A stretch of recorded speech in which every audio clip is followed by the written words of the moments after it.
শিক্ষামন্ত্রীর তরফ থেকে আমাদের আমাদের দাবি মানতে হবে,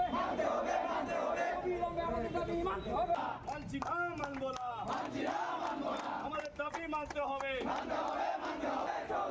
আমাদের দাবি মানতে হবে।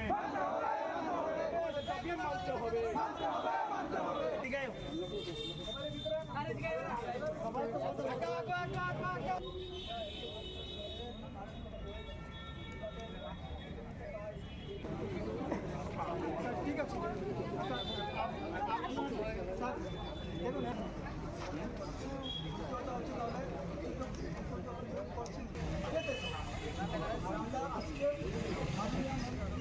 দেখুন দিতে হবে এই আন্দোলন সংগ্রাম আমাদের দাবি দাবি এই দাবি। আমরা 2024 নোটিফাই টেট কোয়ালিফাইড যারা আছে 1488 জন, টেট 1-এ 368। আমরা আজকে মাননীয় অর্থমন্ত্রী স্যার প্রণজিৎ সিংহ স্যারের সাথে দেখা করতে এসেছি। তার জন্য আমরা আপনাদের প্রিন্ট মিডিয়ার সাক্ষী আছেন, আমাদের সাথে সহযোদ্ধা রূপে রয়েছেন, যে আমরা অনেক দিন নাগাদ সেই আন্দোলন ডেপুটেশনের মাধ্যমে কোনো প্রতিক্রিয়া চাইছি যে আমাদেরকে নিয়োগ কবে হবে। যেখানে যে রাজ্যে আমাদের রাজ্যে অনেক শিক্ষক স্বল্পতা রয়েছে, সেটা আপনাদের প্রিন্ট মিডিয়া, পত্রপত্রিকা, নিউজ মিডিয়াতে আমরা দেখতে পাই। তাছাড়া আমাদের তরফ থেকে আরটিআই করে আমরা জেনেছি হিউজ ভ্যাকেন্সি রয়েছে। তাছাড়া যখন গত অ্যাসেম্বলি সেশনে যখন ভ্যাকেন্সি সম্পর্কে জিজ্ঞাসা করা হয়, কোশ্চেন করা হয় মাননীয় শিক্ষামন্ত্রীকে, তখন দেখা যায় 6900-র উপরে পোস্ট রয়েছে।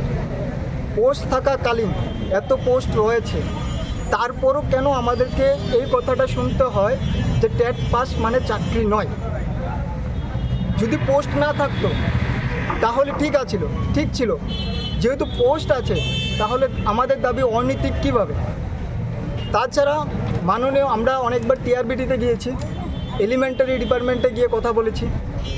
আমরা অ্যাসেম্বলি সেশনে স্যারকেও বলতে দেখেছি, শিক্ষামন্ত্রী স্যারকেও বলতে দেখেছি, যে বলছে যে ফাইন্যান্স দপ্তর থেকে নাকি অনুমোদন যতটুকু পোস্টের জন্য দেওয়া হয়েছে, রিসেন্টলি 1020-এ টেট 2 জন্য নোটিফাই করা হয়েছে, বাকি 1488 থেকে 1020 নোটিফাই করা হয়েছে। বাট সবাই নিয়োগ হবে না, 750 অ্যারাউন্ড নিয়োগ হবে, বাকি অর্ধেক আমরা অনিশ্চয়তার মধ্যেই ভুগছি।